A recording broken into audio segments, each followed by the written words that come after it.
É muito delicado. Raramente, na esfera dos homens religiosos ou sobretudo clérigos, se tem uma ideia de quanta boa vontade é requerida, hoje em dia, para que um cientista alemão se interesse seriamente pelo problema da religião, a sua profissão por si mesma, isto é, como já indicamos, sua laboriosidade profissional, a qual pela sua consciência moderna se sente obrigado, o faz propender a uma indiferença superiormente serena e indulgente quanto à religião, indiferença a qual por vezes se mescla um leve desprezo por aquela sordidez do espírito que ele pressupõe onde quer que se professe uma religião. Sobretudo com a ajuda da história, logo, não pela sua experiência, o douto tende a conservar uma respeitosa seriedade e uma certa reserva temerosa pelas religiões, mas ainda que fosse forçado a uma espécie de reconhecimento relativamente à mesma, apesar de si mesmo não teria se aproximado a um só passo aquilo que ainda subsiste com o nome de igreja ou de sociedade religiosa, talvez se avizinhasse precisamente do contrário. A indiferença prática em termos de religião, na qual foi nascido e educado, sublima-se nele, até a circunspecção de uma polidez, a qual evita todo contato com pessoas ou coisas religiosas, e pode ocorrer que precisamente a profundidade de sua tolerância e de seu 68, humanismo lhe permitam evitar a delicada crise que traz a tolerância por si mesma. Cada época possui uma espécie divina de ingenuidade que lhe é própria e pela qual as épocas seguintes podem invejá-la e que dose de ingenuidade digna de admiração, infantil e desmesuradamente vazia, existe na fé que adulto tem em sua própria superioridade, na boa consciência da própria tolerância, na segurança simples que permite ao seu instinto de considerar o homem religioso como um tipo de valor inferior e colocado mais abaixo, da qual ele se libertou, afastou-se sobre o qual se elevou, ele, o anão presunçoso e plebeu, o incansável obreiro do campo das ideias modernas. 59. Quem observou bem o mundo, adivinha facilmente quanta sabedoria existe no fato dos homens serem superficiais. O instinto de conservação ensina rapidamente a ser leviano, volúvel e falso. Encontra-se lá uma adoração apaixonada e exagerada pelas formas puras tanto entre os filósofos, quanto entre os artistas. Mas, sem dúvida, aquele que acha tão necessário o culto da superfície deve ter feito algumas tentativas mal sucedidas de ver sob a mesma. E ainda existe um grupo em relação com estes cérebros inflamados, filhos dos artistas natos, para os quais não existe outra forma de gozar a vida além da alteração de sua imagem, de certa forma, penosa vingança contra a vida. Poder-se-ia deduzir o grau ou a medida em que lhes é detestável a vida de acordo com o modo pelo qual desejam falsear sua imagem, diluí-la, transcendi-la, divinizá-la. O temor profundo de cair num pessimismo incurável obriga a aferrar-se a uma interpretação religiosa da existência. O instinto teme a verdade que chega ao homem antes que este tenha se tomado suficientemente forte, duro e artista. Neste aspecto, a compaixão, a vida em Deus apareceriam como o produto mais refinado e esquisito do medo 69. A verdade, como uma devoção e embriaguez de artista ante a mais sistemática de todas as falsificações. Possivelmente jamais tenha havido meio mais eficaz para embelezar o homem que a piedade, é ela que o transforma em arte, em superfície, em jogo de cores, bondade, chegando até a deixar de sofrer. Assim, pois, poder-se-ia considerar a todos esses artistas como homens religiosi do mais alto grau. 60. Amar o homem pelo amor de Deus. Este sentimento foi até agora o mais aristocrático e o mais elevado que já se conseguiu alcançar entre os homens. Que o amor pelo homem sem um segundo fim santificante seja uma estupidez e uma brutalidade a mais, que a inclinação a amar ao homem deve alcançar por uma inclinação superior sua medida, sua finura, seu grão de sal, a sua dose de âmbar, qualquer que tenha sido o homem que experimentou primeiramente um tal sentimento, o primeiro que viu segundo ele, quanto a sua língua deve ter vacilado quando tentou exprimir pela primeira vez um sentimento tão delicado, este homem deveria ser venerado eternamente, porque foi o homem que voou mais alto que todos os outros até agora e errou no mais delicioso dos mundos. 61. O filósofo, tal qual o compreendemos, nós, espíritos livres, o homem da responsabilidade mais ampla, que tem a consciência do desenvolvimento mais completo do homem, este filósofo utilizar-se-á da religião como um meio de elevação e educação, como é habitual servir-se das contingências políticas e econômicas de sua época. A influência eletiva, educativa, quer dizer, tanto criativa e plasmadora quanto destrutiva, que pode ser exercida através das religiões, é vária e múltipla de acordo 70, com os homens que submerjam sob seu fascínio e que neste procurem proteção.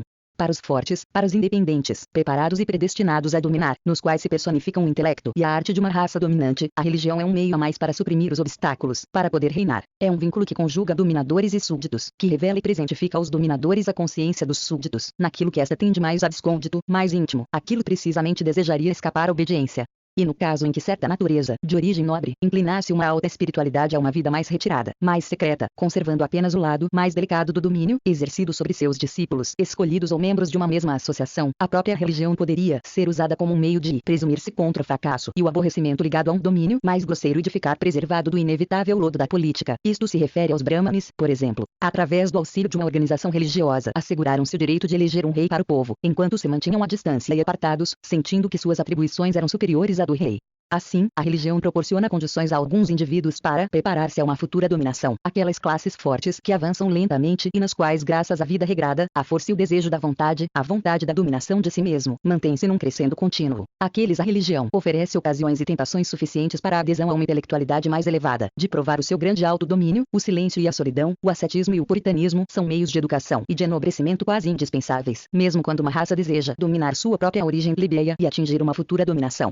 Relativamente aos homens vulgares, finalmente, que são a maior parte, e que existem unicamente para servir utilmente à universalidade e por isto têm direito a existir, a religião tem a inestimável vantagem de torná-los satisfeitos da 71, própria posição, proporcionar-lhes paz ao coração, enobrecer a sua obediência, confortá-los e induzi-los a dividir com seus pares as alegrias e as dores, de contribuir para transfigurar de certo modo a sua monótona existência, a baixeza, a miséria na sua alma semibestial. A religião e o significado religioso da vida embelezam com um raio de sol a existência daqueles homens atribulados, e torna suportável o seu próprio aspecto. Influem como a filosofia de Epicuro sobre os sofredores de grau superior, restaurando, afinando, desfrutando, por assim dizer, o sofrimento, para finalmente santificá-los e justificá-los. No cristianismo e no budismo talvez nada mais respeitável que a sua arte de ensinar, ainda que as mais ínfimas criaturas humanas, de elevá-las, através da piedade, a uma ordem aparente de coisas mais elevadas e torná-las contentes, graças a isto com a ordem real em que vivem tão duramente e precisamente esta dureza é necessária. 62. Por outro lado, para mostrar a contraparte de tais religiões, e por alume sua sinistra periculosidade, paga-se sempre caro e de modo terrível sempre que as religiões não são empregadas para a criação e a educação nas mãos do filósofo, mas quando são deixadas agindo por si mesmas, quando desejam ser fins últimos e não apenas meios entre outros meios. Entre os homens como em qualquer outra espécie de animais, há um resíduo de abortados, de doentes, de degenerados, de fracos, que sofrem necessariamente. Os casos bem-sucedidos são também o homem sempre uma exceção e pode-se dizer, refletindo que o homem é um animal ainda não determinado, que esses são uma rara exceção.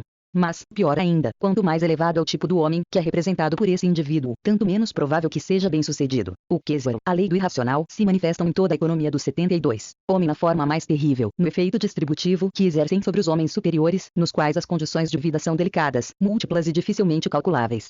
Que atitude assumem as maiores religiões frente a este excesso de casos falhados? Tendem a conservá-los, mantê-los vivos com todos os meios possíveis, tomam partido por eles, uma vez que são religiões dos sofredores, dão razão a todos aqueles para os quais a vida é uma moléstia e querem fazer crer e tornar possível que todos os outros modos de viver e sentir a vida são falsos e impossíveis. Por mais alto que se possa valorar uma cauterna preocupação de tomar compatível e conservar, ao mesmo tempo em que a mesma se estende inclusive ao tipo mais elevado, e até agora sempre o mais sofredor, do homem, afinal de contas as religiões soberanas têm sido a principal causa da manutenção do tipo homem num grau mais baixo, conservaram demasiado daquilo que estava destinado a perecer. Devem-se a elas benefícios inestimáveis, e quem tem um tesouro de reconhecimento para não se tornar pobre diante disso, que, por exemplo, fizeram os homens espirituais do cristianismo para a Europa. Confortavam-se os sofredores, infundia-se coragem aos oprimidos e aos desesperados, emprestavam seu braço para aqueles que não podiam caminhar por si mesmos, atiravam-se, longe do mundo, nos conventos, casas de correção da alma, todos os insatisfeitos, os náufragos da sociedade humana, o que deviam fazer ainda para poder contribuir com boa consciência e premeditadamente para a conservação máxima de tudo aquilo que estivesse doente e sofrendo, ou para falar mais claramente, para a deterioração da raça europeia? Faltava inverter todos os valores. Enfraquecer os fortes, diminuir as grandes esperanças, tornar suspeita a felicidade que reside na beleza, transmutar tudo aquilo que há de independente, de viril, de conquistador, de dominador no homem, todos os instintos que no homem, o tipo mais elevado e melhor sucedido, estão incertos, avivação, destruição de si 73, mesmos. Transmutar o amor pelas coisas terrenas e pela dominação das mesmas em ódio contra a terra e tudo aquilo que é terreno, eis o objetivo da igreja e que deveria encontrar tal prevalência que, segundo sua valoração, o desejo de subtrair-se ao mundo, a ação dos sentidos, se identificou com a ideia do homem superior.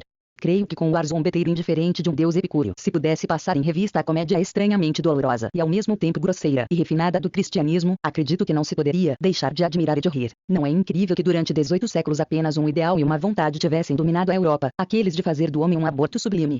Mas quem, dotado de necessidades opostas e armado com um martelo divino, quisesse aproximar-se desse produto quase arbitrariamente degenerado e entristecido, que se chama europeu cristão, Pascal, por exemplo, não exclamaria desdenhoso, impiedoso, aterrado: "Oh!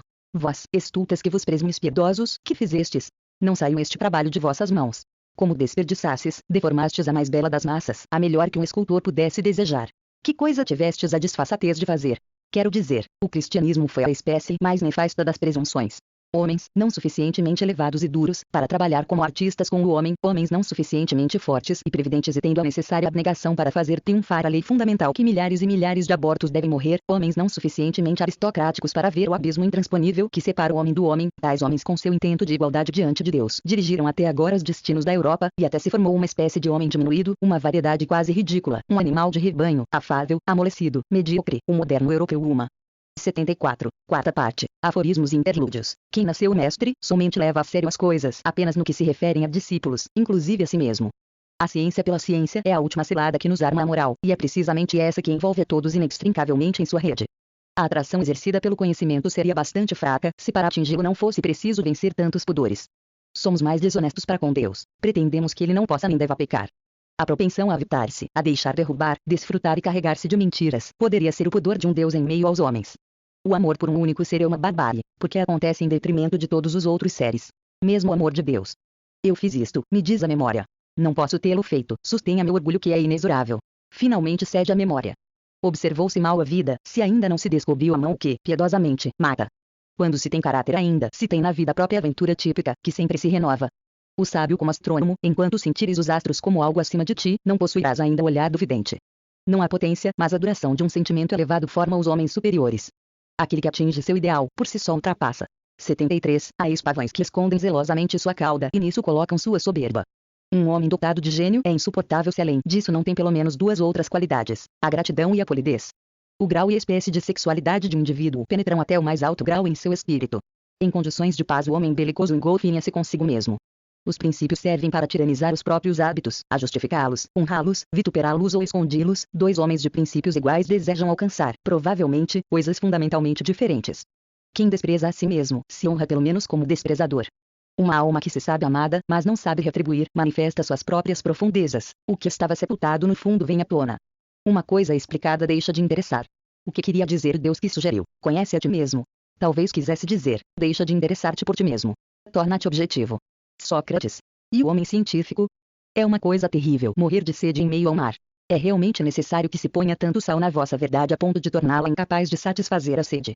Piedade para todos, seria dureza e tirania contra ti mesmo, meu caro. O instinto, quando a casa está em chama, esquece-se até de comer. Mas depois come-se sobre as cinzas. A mulher aprende a odiar à medida que desaprende a fascinar. 85. As mesmas paixões no homem e na mulher são diferentes em seu andamento e é por isso que o homem e a mulher jamais deixam de se desentender. As mulheres escondem no fundo de sua vaidade pessoal um desprezo imperial pela mulher uma. Coração encadeado, espírito livre. Quando se prende o coração e se mantém preso, pode-se permitir muita liberdade ao espírito. Eu já o disse uma vez. Mas não se deseja crer-me, porque não era coisa já consabida. Começa-se a desconfiar das pessoas muito prudentes quando elas se mostram embaraçadas. As aventuras terríveis nos fazem pensar se aqueles que são por elas tocados não são também algo terrível. As pessoas graves, melancólicas, tornam-se precisamente por aquilo que tornam as outras mais pesadas, isto é, o ódio e o amor, mais leves e saem aos poucos à sua superfície. Tão frio, tão gelado que apenas ao tocá-lo já se queimam os dedos, cada mão que o toca retrocede apavorada. E precisamente por isso alguns o acreditam ardente,